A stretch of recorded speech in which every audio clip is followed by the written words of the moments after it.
warahmatullahi wabarakatuh. Hai everyone, bagaimana kabarnya? Semoga sehat selalu ya.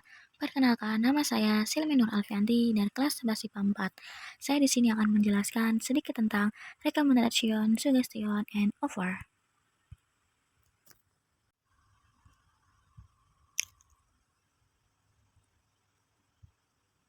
Apa sih recommendation itu?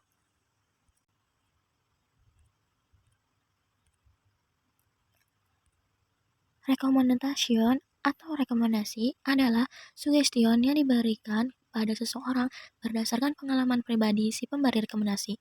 Jadi, tidak seperti suggestion untuk memberikan rekomendasi seseorang harus punya pengalaman dahulu atau tahu pasti tentang apa yang disarankannya tersebut. Namun, sama seperti suggestion, orang yang menerima rekomendasi tadi bisa menolak ataupun menerimanya.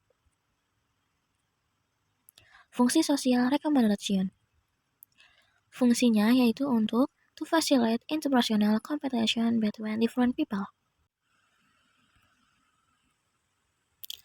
Example recommendation. Di sini ada beberapa contoh kalimat yang recommendation, yaitu do you need my recommendation about the country you like to visit next month? I recommend you make a birthday cake for your son's birthday. I need a recommendation from you about the best ramen meal in Japan. A recommendation, the response I come from someone else. Di sini adalah tangkapan dari recommendation. Oh, I see. Thank you for recommendation. I'm sorry, but I'm less interested in what you recommended. Thank you. Fine, but a thought of your recommendation first.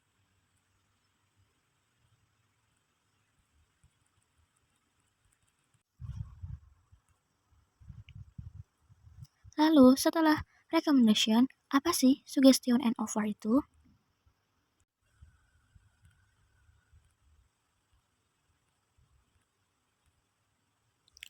Offer dalam bahasa Indonesia berarti tawaran. Tawaran yang dimaksud bukan tawar-menawar harga ya, tapi offer dapat berupa menawarkan barang, jasa, ataupun hal lainnya kepada orang lain seperti menawarkan minuman kepada tamu dan menawarkan pertolongan kepada orang lain. Suggestion merupakan saran. Biasanya, saran akan disampaikan atau diberikan kepada seseorang yang mengalami kesusahan dalam memilih sesuatu hal atau memecahkan masalah. Seperti saat teman mengalami kebingungan dalam memilih pulpen manakah yang harus ia beli, kalian pasti akan menyarankan suatu merek yang memiliki kualitas baik, bukan? Nah, di sini terdapat contoh kalimat suggestion dan kalimat offer. Kalimat suggestion. What do you think I should wear tonight? I think you should wear a dress. Let's go to the bookstore this weekend. Contoh kalimat offer. Would you like a cup of tea? Can I help you? Can I bring this logo for you?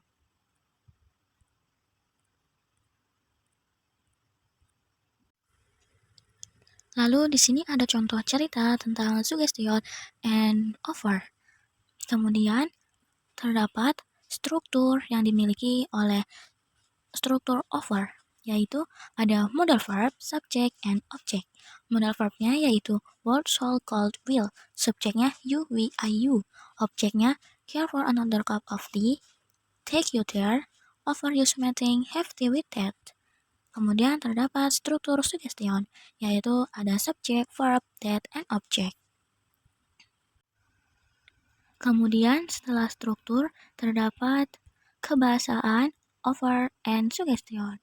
Di sini ada suggestion yaitu saran, let's atau mari, why don't we, kenapa kita tidak, we could, kita bisa, what about, bagaimana dengan, how about, bagaimana dengan, I suggest that, saya menyarankan, you might want to cake, kamu mungkin ingin mengubah, I think, saya pikir, I don't think, saya rasa itu tidak. Kemudian di sini ada kebahasaan offer atau tawaran. May I, bolehkah atau bisakah saya? Can I, bolehkah, bisakah saya? Shall I, harusnya saya. Would you, apakah kamu ingin? How about I, bagaimana kalau saya? Nah, setelah tahu kebahasaan dari offer and suggestion, berarti sudah sedikit memahami ya. Lalu, kemudian akan kita lanjutkan membahas tentang fungsi dari suggestion dan offer. Yang pertama yaitu fungsi sosial dari sugestion. Kalimat sugestion juga dipakai untuk memberikan nasihat, masukan, atau ide kepada orang lain. Kalimat sugestion ini bisa digunakan juga untuk memberikan solusi atau jalan keluar terhadap masalah yang dialami oleh orang lain. Kedua, fungsi sosial dari offer. Untuk memberikan dan menawarkan suatu kepada orang lain, baik bentuk barang maupun jasa. Nah, segitu saja yang saya bisa jelaskan. Bila ada kekurangan atau kesalahan, mohon dimaafkan. Sekian dari saya. Wassalamualaikum warahmatullahi wabarakatuh.